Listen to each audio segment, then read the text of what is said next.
Hello, hello. All right, there you go. There you go. So we're gonna give people a little bit of time to come on in the room.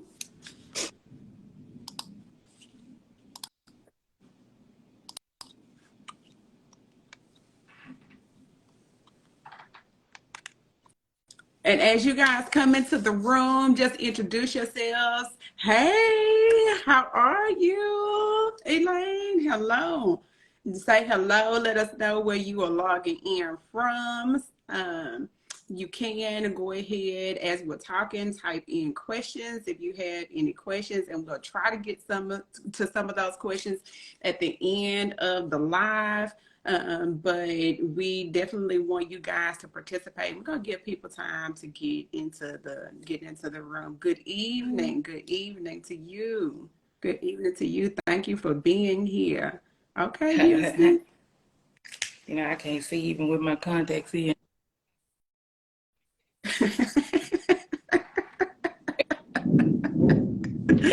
Uh, I live by my contacts. I don't like the glasses because of the way it makes the side of my face feel. But I keep my contacts in. So we give people a little time to get on in the room. When you come in, just give us a shout out and let us know where you are logging in from. And then we'll go ahead and get started probably in like another minute or so. And the weather is bad outside. So I hope everybody is inside and safe. All right. Okay. All right. So we want to welcome everybody to our live. My name is Pearl Bryant, and I am the founder of Pinnacle of Purpose Counseling and Consulting. I founded Pinnacle of Purpose 5 years ago this month, and I'm super excited about that. I started Pinnacle of Purpose as a solo practice, but I quickly found out that I was not able to reach everyone who wanted to be a part of the Pinnacle of Purpose family. And so I decided to expand it into a group practice. And one of my very first therapists that came on was Ashley Day. And it was the best decision I could have ever made. Just because I know Ashley has a really good work ethic. She is awesome at what she does. We worked together for probably about 14 years before we entered this space together. And I know that the people that she has worked with, she's made an impact on their lives. She has been an awesome resource. And so we are just so happy to have her at Pinnacle of Purpose. And so one of the things that she does is she works with couples, right? And so we have been talking about doing this Instagram live probably, how long, Ashley? A long time. A long time. A long time. And we finally get to do that, right? We finally have the time, the space to have this Instagram live with you guys. And I'm going to let Ashley just say a little bit about herself before we dive into, our conversation about relationships tonight. Well, welcome everyone. Thanks for joining. Like Girl said, we worked together for 14 years. And I have been on with Pinnacle Purpose for almost 2 years this summer. So it's been awesome. And Pearl was actually the one that started me with couples counseling. Like, and I was like, in it. But to really truly enjoy it and just learning so much, and then learning myself, being married 11 years, and I feel like I've learned just so much from work, also pick up things myself. So I'm excited to be here. Good, good, good, good. Okay, so let's just dive on in, okay? And we are already getting some questions. I don't know about you, but we're getting some questions on my end, Ashley, and we definitely will take some time at the end of the live to address those questions that are being presented.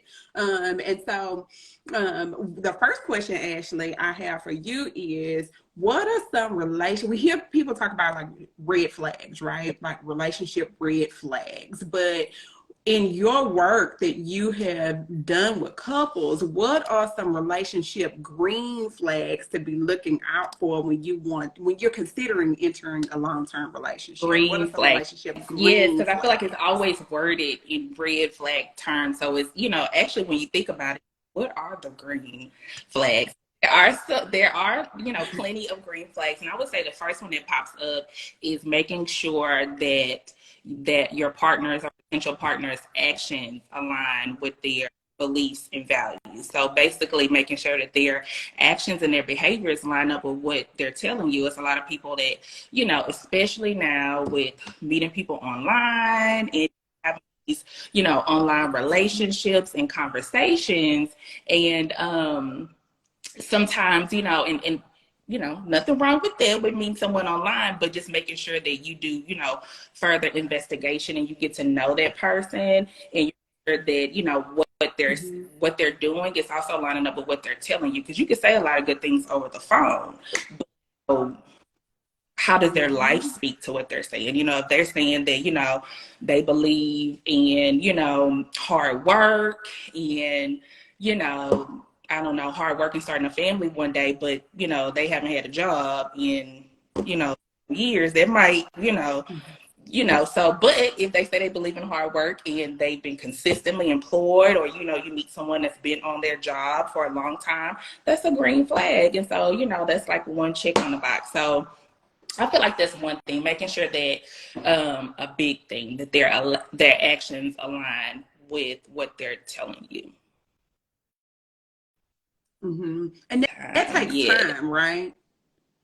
That takes time. And so, when you think about like the dating scene now, everybody wants things fast, right?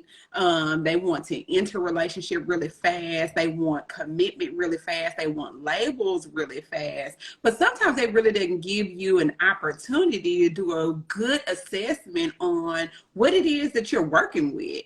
And so making sure that you take your time to learn that person. You're not going to know everything because, I mean, we all are growing and evolving. But making sure that you give yourself time to learn and see if people are who they say they are. Yeah. Okay. So talk to me. What's another really big I would green say green flag? flag would be, I guess being able to take accountability and being like self-reflective. That is a big thing. Mm-hmm.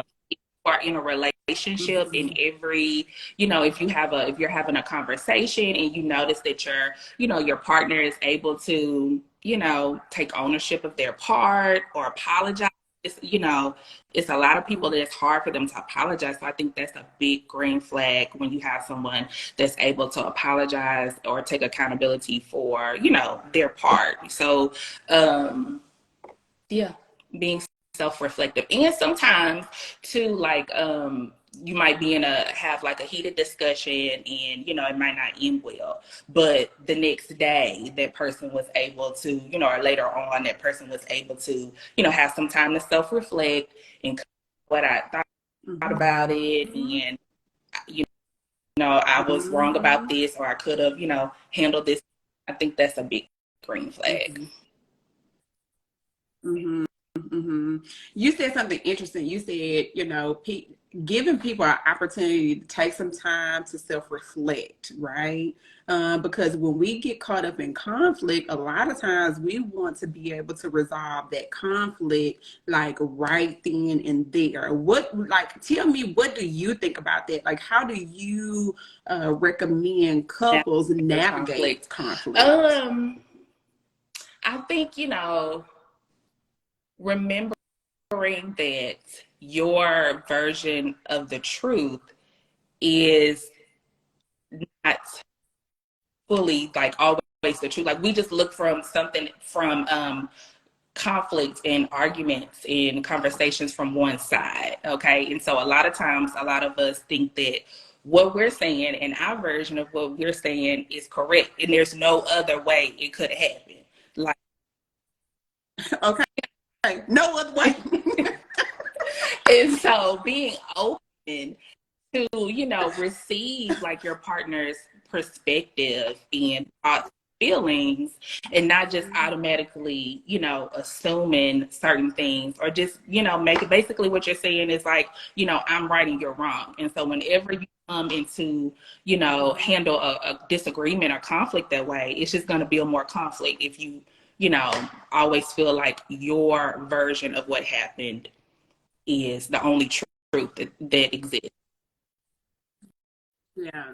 So I'm hearing you say like being able to see outside. It's of yourself. hard. That's hard. Which hard. goes back to the green flags about being able to be, you know, self-reflective. But it is hard, and I feel like that's another part of you know, navigating through conflict is, you know, giving your partner, allowing them to make mistakes too. Like, you know, they're not gonna be perfect in everything. Like that's just that's the reason, you know, we're gonna fall short in some areas, and most of the time the areas that you're strong in communication, your partner, you know, lacks, and vice versa. And so we just have to remember that when we're having conflict, like we're not gonna, you know, bring the same strengths to the table, and it's not a bad thing. Mm-hmm. It's okay for your partner to be different from you. Yeah, because a lot of times we go ahead. No, I was gonna say it's when you said different, and it made me think of it's okay for you to disagree with your partner too. Yeah, like it's gonna happen. I get afraid, to be completely honest. I get afraid when I hear couples say, "Oh, me and my partner, we've never had an argument." Yeah, that's a little that's questionable.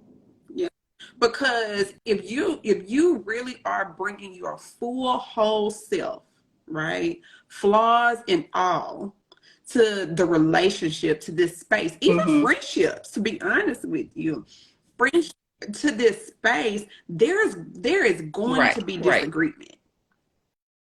And how are you going to handle that disagreement when it happens? So when I hear couples say, "Oh, we never argue, we never have a disagreement," and I'm like, you know, is somebody being real? Or okay, are you tiptoeing around each other, right? And what happens is when you tiptoe around each other and you don't bring your full self to that space, then you become resentful. That's how resentment is built, because you don't have a space where you can really let your hair down and you can really, you know, bring yourself, the good, bad, and the ugly. And the reality of it is, especially in the dating world, you know, people are afraid to bring their whole selves to those spaces. But this is the time where it's really important for you to be able to identify if this is a good fit for you or not. And it doesn't necessarily always mean that the person is a bad person. We got to get away from that too, right? It does not necessarily mean that that person is a bad person because we bring in our whole selves and that person cannot, you know, accept or navigate being in relationship with you. It just means that y'all are not compatible, and that's okay. That's completely okay. But again, it goes back to taking your time to figure out if this is your person, if this is the person for you. So I like that. I like that you said that, for sure. But then talk about, Ashley, if communication is more important or comprehension is more important. I feel like we both can speak to this, you know, because we both work with couples. But what do you think? Do you think communication is more important, or do you think comprehension is more important? I feel like, you know, before I would say comprehension, I believe is more important. But now, especially working with couples, I feel like you can't have one without the other. Like they go hand in Yeah. hand, and you have to be able to comprehend, but you also have to be able to communicate, because on the flip side, let's say, you have poor communication skills, and what you're trying to say, sometimes the message, or, that you're trying to relay gets lost because it's clouded with, aggression, or, criticism, or whatever your style of communication is. We doing all this. Yeah, yeah. And I told you. Yeah. And now, whatever shut down. And sometimes it's not that your partner doesn't comprehend. It's like you're not communicating. What are you saying? And so I feel like it goes both ways. And then sometimes, you could communicate, try your best, do everything that you know how to do, and your partner still doesn't understand, which, is a comprehension problem. But when I say comprehension, I'm meaning like it's being, they're not able to receive the information because of their own personal, stuff that they haven't dealt with. So sometimes, people are saying things, but what they're hearing is totally different from, what you're saying. So I go both ways, I feel. So how do you navigate that, right? So if I'm communicating to you, what my needs and my desires are, but because you have not done your work, you can't receive what it is that I'm saying. Like, what am I supposed to do in the meantime? Like, What's what's supposed to Yeah, happen that's a in the good meantime? question, because I feel like, people feel like sometimes their feelings, or, what they're trying to communicate, they're not feeling heard, because the person is just not receiving it. But then if they have a lot of unhealed issues or things that they haven't addressed, they're never going to receive it. So sometimes you find, you see with a lot of couples that you have one person that's steady, just trying to like get the message, trying to, get you to understand. And it's just like, kind of beating down the person, not intentionally, and then the other person is feeling overwhelmed, shut down, and not realizing that, they're doing that because their partner is feeling frustrated because you're not understanding where I'm coming from. So ultimately, I would say recommend counseling. Yeah, yeah, yeah. But do you recommend individual counseling, or would you Yes, recommend couples counseling? honestly, I feel like just from working with the couples, and we have done this a lot, where we will refer people for individual, or sometimes refer people for couples counseling. And I feel like a lot of times individual counseling is very much needed, because a lot of times it's not a we issue, it's a me issue, or you, like you can't, even talk about our communication until you deal with the things that you haven't dealt with yet, whether that's, upbringing, childhood stuff, unhealed traumas, bad experiences. It could even be, history of relationship traumas, or even within your current relationship, people that are, getting over some traumatic experiences that you just haven't processed and dealt with and healed from. Sometimes a lot of times you have to do the individual work first. First, yeah, yeah, we do. Yeah, you're absolutely right. We do that a lot with our couples. A lot of times the wife will come in and say, "Well, I don't know if he's gonna talk," and then the first session, I mean, he's talking nonstop because he's never had the opportunity to express himself in that way, and so a lot of times, especially for the men, that's been my experience, right? They feel safe talking in that space, and they better receive the recommendation of going to individual counseling because they've experienced it, right? They've been introduced to counseling through couples counseling, and they're like, oh, okay, all right, it's not so bad. I talked a little bit more than I thought I was going to talk. And they're open, right? And so I always tell my female clients, if your husband is saying to you, okay, I'll try it, listen, if he already is struggling with communication, don't tell the brother, well, you need to call and you need to set it up. You are asking him to do something that he has already said he does not feel comfortable doing, and that is communicating. So if you have his buy-in, sis, set the appointment up, okay? And then all of the other things that need to happen after that, that is why you have a counselor, because a counselor will help to act as a mediator and get your partner, hopefully, to see things a little bit differently, because there's not that anger and that resentment that he has to push past through first, because you're a neutral party. So I definitely agree. The individual counseling, and the traumas, the unhealed traumas that show up in your relationship, that's not a couple's thing. That's an individual thing. And a lot of times we don't even know that we're showing up in that way because of the things that happened 15, 20, 30 years ago. We're just showing up in that way because that's how we've always handled life.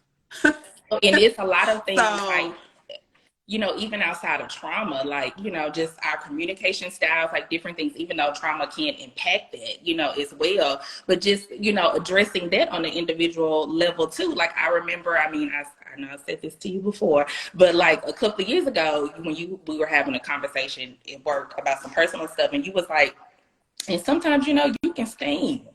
And I was so taken aback by that. And I'm sharing that because I'm just realizing that about myself.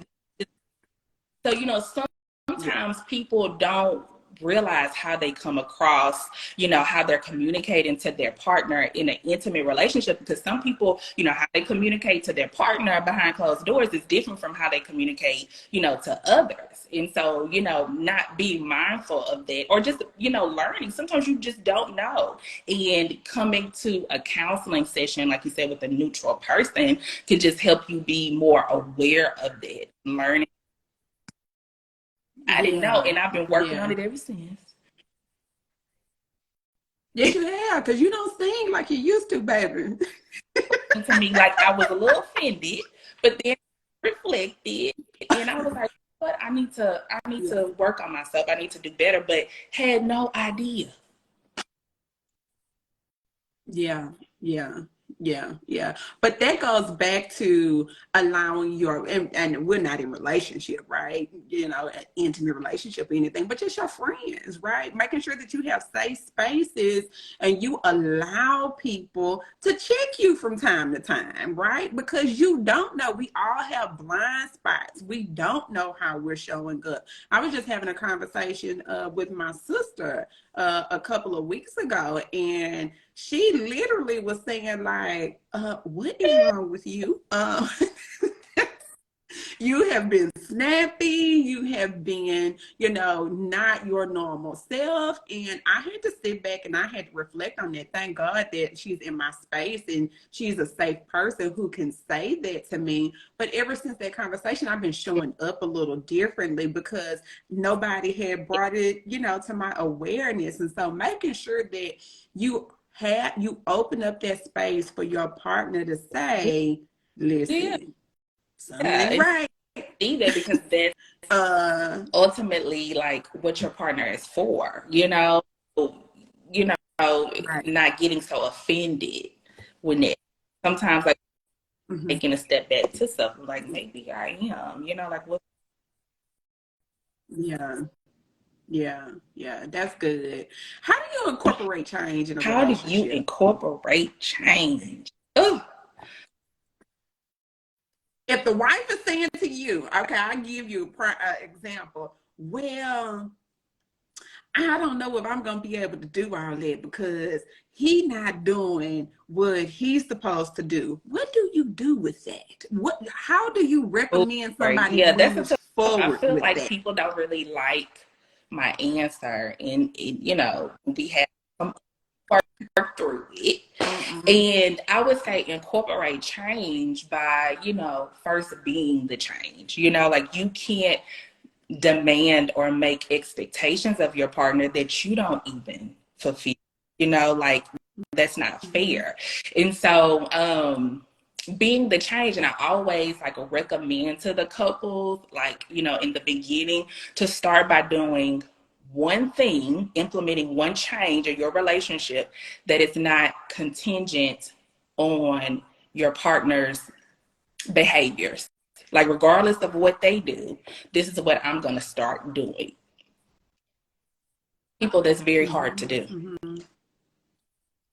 It ain't easy because we do things based on how we feel that day, based on our partners in a good mood or not, and getting them to stop operating from that mindset and from that perspective. This is not a relationship, especially a marriage, is not when I feel like it, but that's how I operate. And of course you're gonna have bad days, you just don't be in the mood or whatever, but that should not be your norm. That should not be how you're operating the majority of the time. You just doing willy-nilly any day. I feel like doing today. If I feel like walking in love, if I feel like walking in forgiveness, if I feel like being kind, if I feel like being patient, and that's, it's completely out of order. It's just wrong.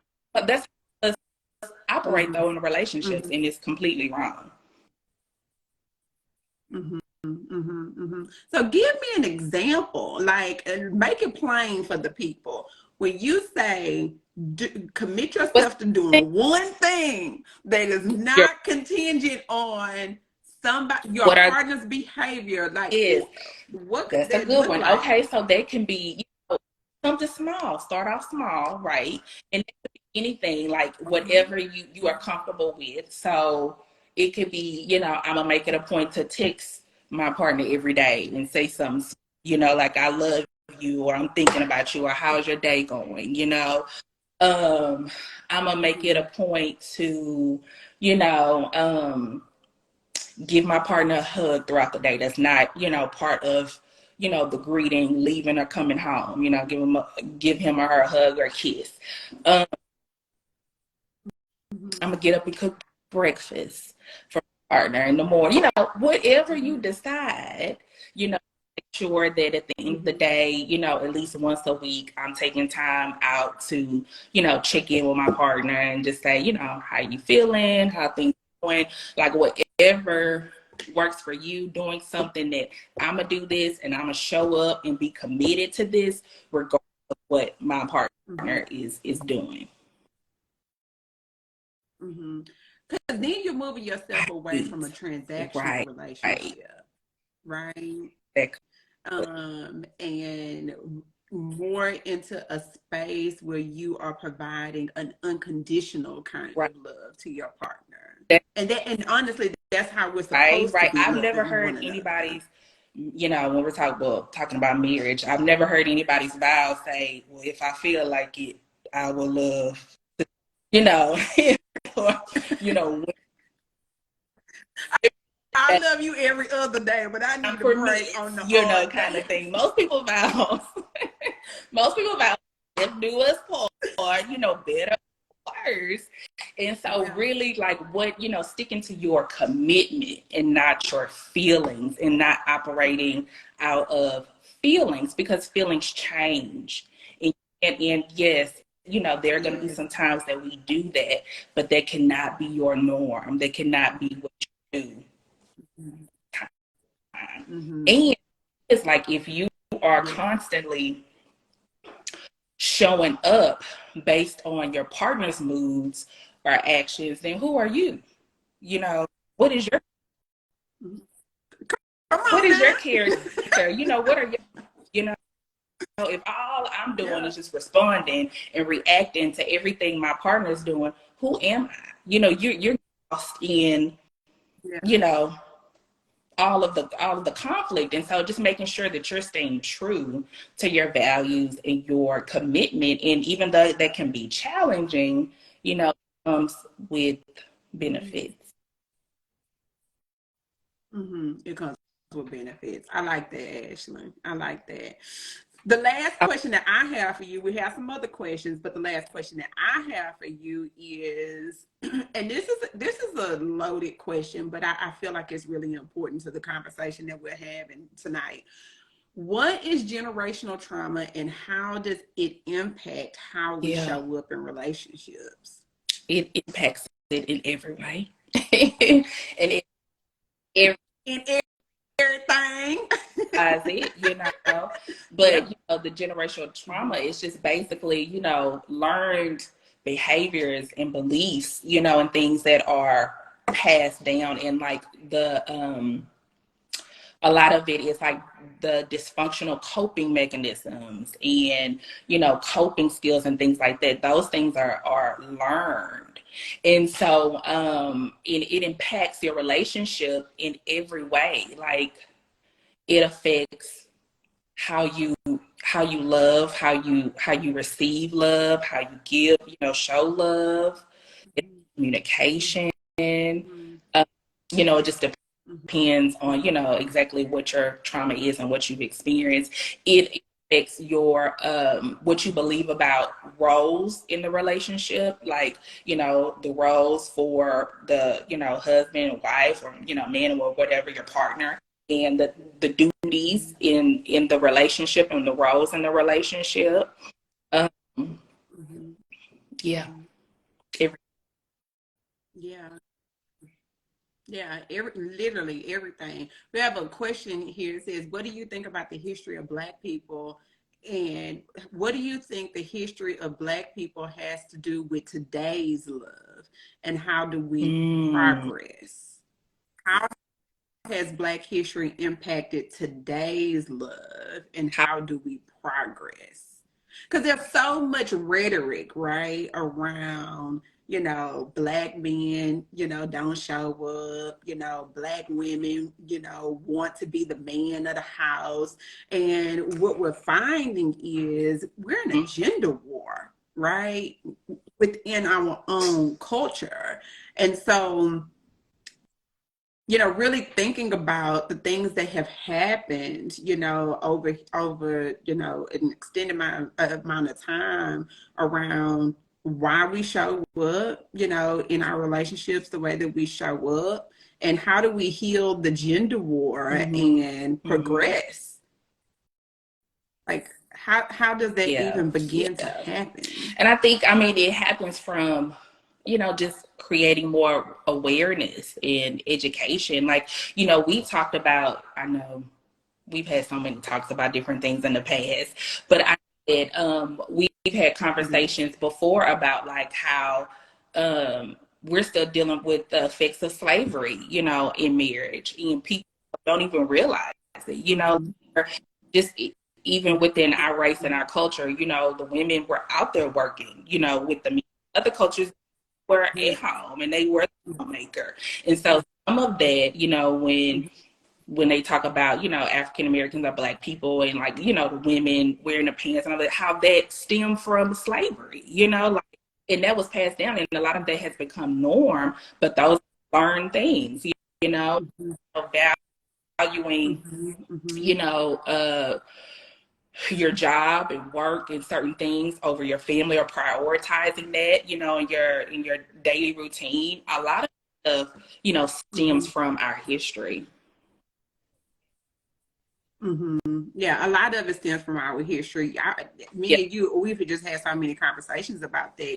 Like, we didn't know if our men were coming home, right? Like, our husbands were being sold off. So we may wake up, the next day, never to have a husband again. And so, really other cultures, did not, experience that kind of trauma. So when you talk about generational trauma, epigenetics, all of those kinds of things, that really does shape, or that shapes our DNA, our genes, right? And how we show up, the crack epidemic, all of these things that we've had to experience, and the woman had to be, right, the head of the household. And so now we're getting into this space where we're learning that it can look different, it can sound different, it can be different, and what does that look like when sometimes, for whatever reason, that was not modeled to us. And so I like what you said earlier when you talked a little bit about, understanding that your partner is going to make mistakes, and allowing that grace into your relationship, because we have a whole generation of men and women who are trying to do it differently. A whole generation of women who understand that, we weren't taught how to be wives, that was not modeled to us. We didn't have this language around vulnerability. Now everybody went the soft girl era. Like, what in the hell does that even look like for us, right? And so we're trying to figure it out as we go, and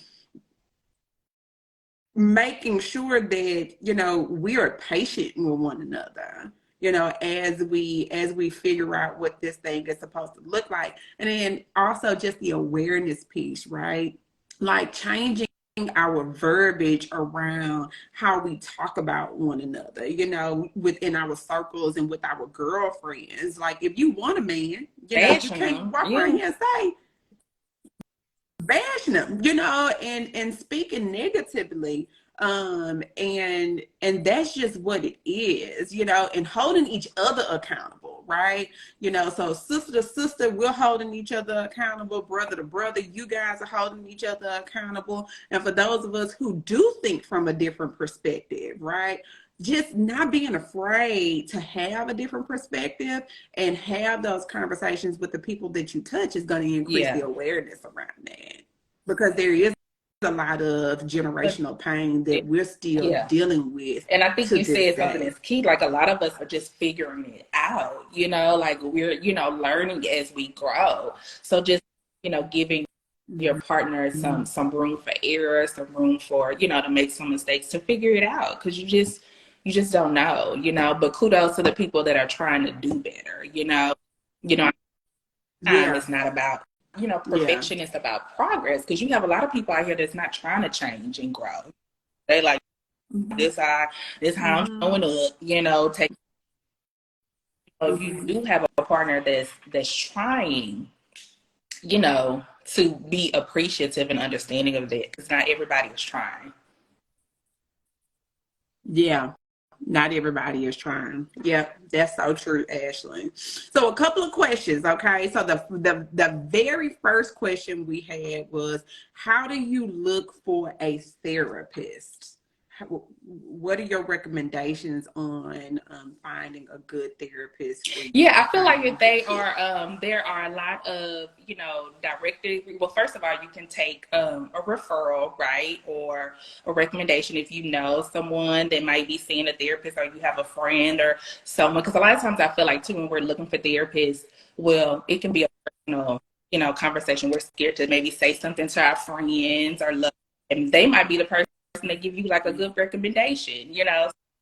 Sometimes, you can definitely get, recommendations from, people that you trust.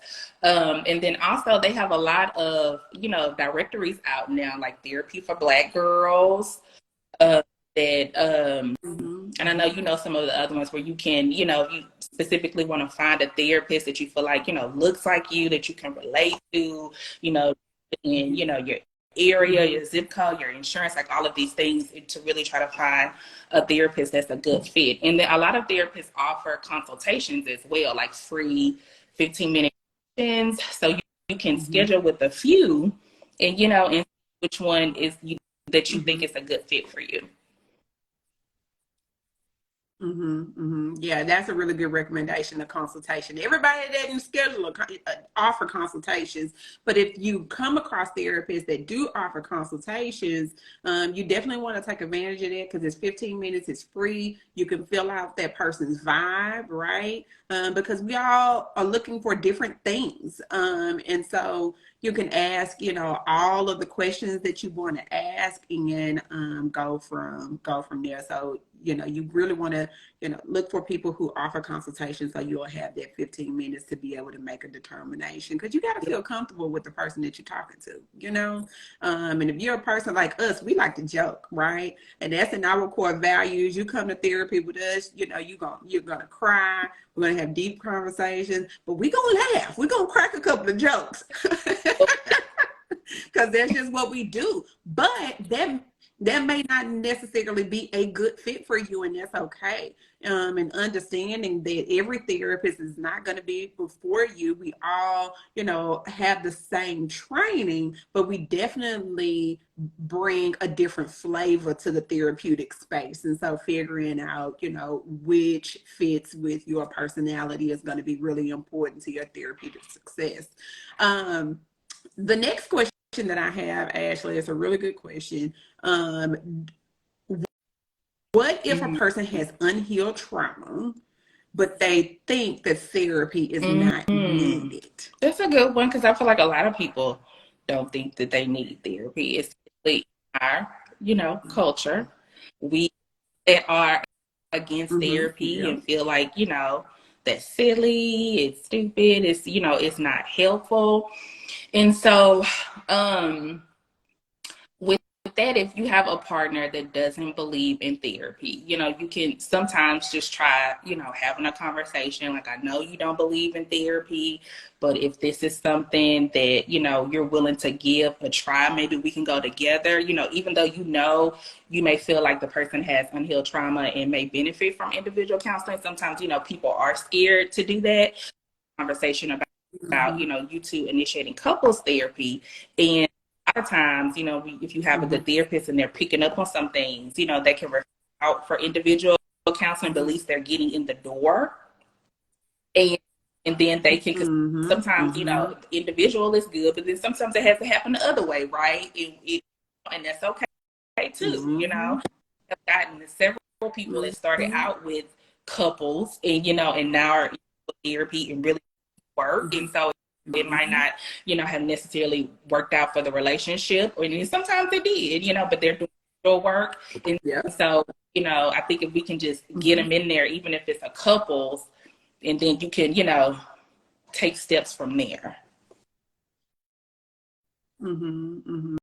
That's a really good recommendation. And my recommendation would be, if you yourself are in therapy, what happens is a change happens in you, right? And you never really know when that change happens. It's just like you wake up one day and you are operating completely different because there's healing that's happening, right? The way you communicate, the way that you interact with your loved ones is just completely different. And so sometimes all you can do is focus in on you, right?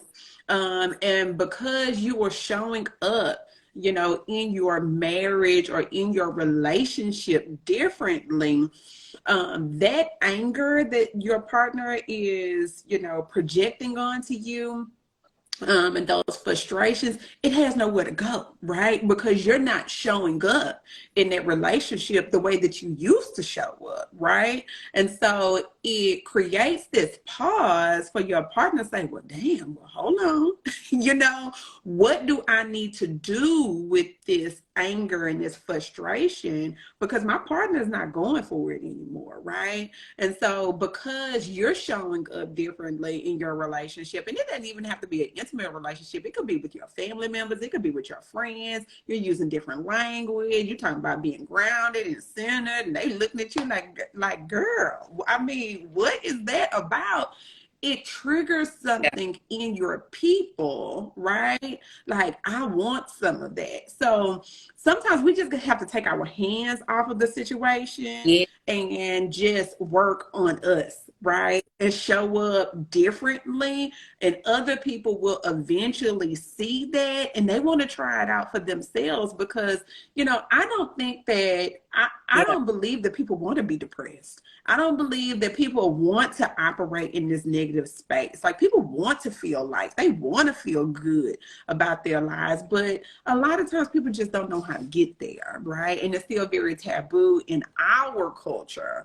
So sometimes you have to be the trendsetter in your space and be the first person to try it out, and then it Definitely. trickles Yeah. out to everyone Totally by else. example, and kind of Yeah. going back to what I was saying, like first, sometimes you have to be the change and you have to and make Mm-hmm. that decision to model the behavior that you want to see.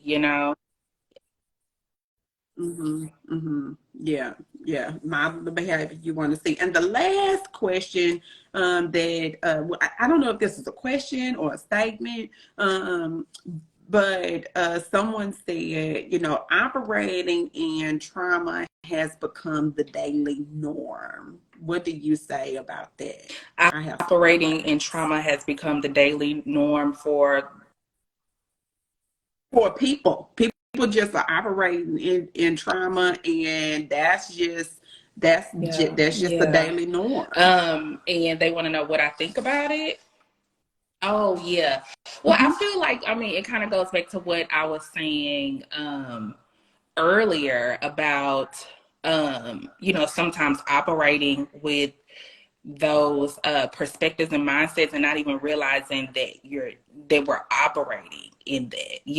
So a lot of us are operating in trauma and don't even realize. And I think that's the part, the key is that you don't know that you're operating from, a place of brokenness. You just don't know. There are people that know, and, those people Mm-hmm. go and seek counseling and get help. There are some that know, but Mm-hmm. they operate in avoidance. And then just have no Mm-hmm. idea. So,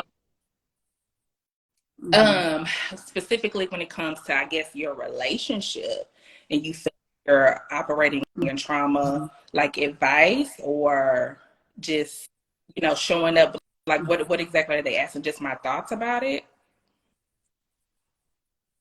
No, I just think that they were saying, Oh, operating in trauma has become oh, has just become the daily norm. Like it's normalized now to be just out here, you know? yeah, okay. And then even to piggyback on that, like just a lot of what, society teaches us about, just in general, like it's a lot of stuff that you hear like on social media and stuff about like, protecting my peace or my energy or, certain things about, removing certain people and doing certain things. And I think you just have to be careful about that too, especially marriages, about some of that rhetoric out there and just, what that means, because that's not always healthy too, and it goes against some people's, spiritual beliefs, personal beliefs about, how they feel they should show up in the they have in their relationship. Mm-hmm. So I think, yeah, you got to be Mm-hmm. mindful of that. Yeah.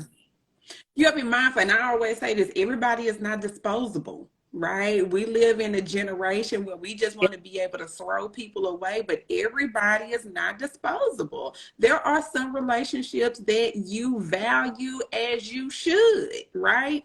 And it's going to take the hard conversations to get through the difficult stuff. And specifically with marriages and with relationships, it is important to emotionally regulate. It is important to self-soothe so that you fight fair and you don't say things that, will make a lasting impression on your partner. And so you do need a little bit of time, but you don't want to take so much time, right? Not communicating with your partner Right. that it becomes stonewalling, right? You never get Yeah, to and that becomes the say that, norm, like Ashley. operating in with conflict Yeah, in your relationship on a regular, being careful yeah, that the norm. Yeah. yeah. Yeah, that's good. Yeah, making sure that didn't become the norm and you have the courage to have the difficult Yeah. conversations, because sometimes all it Yeah. takes is a conversation, like literally just a conversation. So how long do you recommend couples counseling, someone to wait before they can expect things to get better in their marriage? Ooh. That's a tough one because I don't feel like, well, it's not tough. I would say like there's no specific time frame, to be honest with you. You can't really say give it this amount of time. I will say, you know, Mm-hmm. the Gottman theory, on average, people wait 6 years before they seek counseling. So, in my mind, this issue Yeah. has been building up for 6 years. It's not just going to go away over time. I mean, go away in just, a Yeah. short amount of time. If it took 6 years to get to this point, you gotta give it some time to,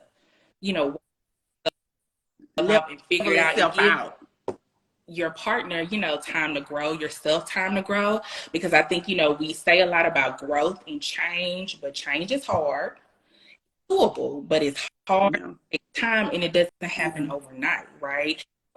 You'll have couples Yeah. that will come to counseling and, they had a good conversation, and you might have a partner that agreed to stop doing this or not, or, acknowledge that this is where they fell short. And then the very next time that they do the thing that they said they weren't going to do, it's like they blowing up. You just said in counseling, you weren't going to be there. And it's like, that don't mean it was going to start immediately. Like, Tomorrow. ever again, Yeah. starting immediately, 100%.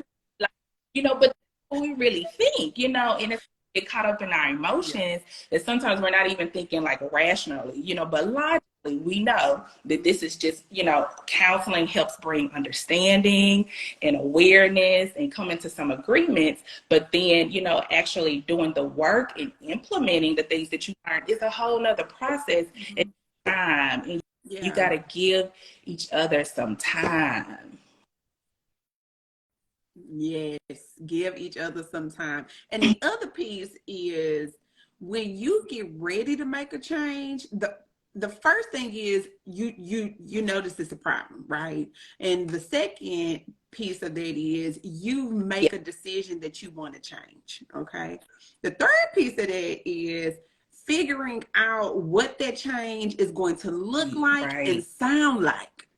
Because it's going to require you to use different language. It's going to require you to have a different body language, because before you was this, and this, and now you're trying to be more inviting and less aggressive. So how do you even control that in the heat of the moment, right? And then visualizing that and then just actually trying it out. Right. And the reality of it is when you try it out for the first and second time, it's Right. not going to go the way Right. you envisioned it.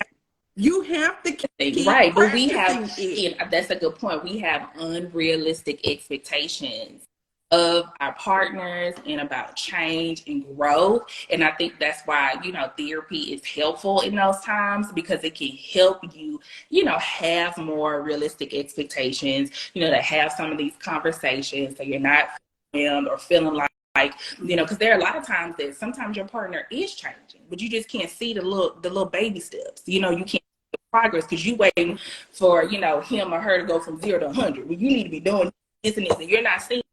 Well, okay, progress is, okay, I used to shut down every conversation, but now, I only shut down about 50% of the time. That's something to be, applauded. Excited about. Yeah. Given time, Yeah. because it's not going to just go away, 100%. This person's going to stop doing this overnight. That's not realistic. And so being able to have, a different perspective or a different set of eyes to give insight about, this is progress and you're on the right track. And progress doesn't mean that you're never going to have conflict either. I think that is a misconception. Progress does not mean that you're not going to have disagreements, that you're never going to have conflict. Progress is that you're able to manage your emotions when you're having conflict, and you're able to, have more healthier conflict resolution skills, and you're able to get through it. Sometimes just, giving education and, guidance in that and what conflict looks like, It's about change, because we talk about being the change. And like you were saying earlier, sometimes with the change, you'll notice that you're doing things differently, and this will hopefully rub off on your partner. They'll notice certain things. And I with change, when you start to do the work and you start to make changes within yourself, you'll notice that You know, sometimes it might not be your partner changing as much as you. You're being less judgmental. You're being more patient. You're being more understanding. You're being more tolerant. And so when you talk about, you know, you being starting with you sometimes and being that change, you know, a lot of times it will then change your attitude, your spirit, which would then, you know, change your relationship. Yeah, because that person doesn't have that power over you, right? You're not giving your full self over to that person, and they're no longer able to dictate how Right, you right. move throughout the day. Right? Like you can still be in disagreement, but still be operating at, 75%, 80%. I always say 86.5% because I don't think we ever are operating at 100%. That's just my belief. But if you're operating at 86.5%, you're doing your thing out here, right? With everything else that's happening in life, because life is lifing. So I'm glad that you brought that up. When you start to do the change, the work on yourself, you feel lighter, right? You feel more at peace because um your emotions are not contingent on how somebody else is Yes, showing up in your yes, space. definitely. Yeah, yeah, yeah. That's good. That's good. No, I Well, was going to say, say you that know, one more just time, being more Ashley. disciplined, self-disciplined with our, you know, emotions. Yeah. Yeah, yeah. Woohoo. Whole Yeah. nother topic, but you Another whole nother topic for a whole nother day. But that's real. Being more self-disciplined with our emotions, increasing mhm. our emotional intelligence, right? And making sure that we have, some things in place so that we can self-soothe. That's another thing that people don't talk enough about. It's okay for you to self-soothe. It's okay for your partner to self-soothe, because what you don't want is for them to be all emotional in your space and saying things that they regret, right? And then you got to do work around what was said in the heat of the moment. And that really is not even why you guys were having a disagreement in the first place. But because you didn't give each other time to just like soothe themselves, right? And shift themselves out of the emotional space into a more logical space, now all hell has broken loose. Yeah. This was good, So, Ashley.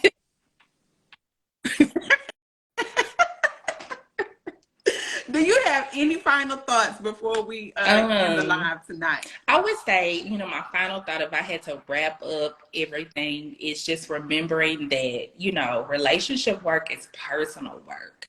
And less it Mm-hmm. focus less on, you know, finding blame and pointing the finger, and looking more, you know, at yourself, looking more within, being self-reflective, being the change, being intentional and consistent with your actions, your efforts, you know, all of the things. And, you know, a lot of self-work. So just, Mm-hmm.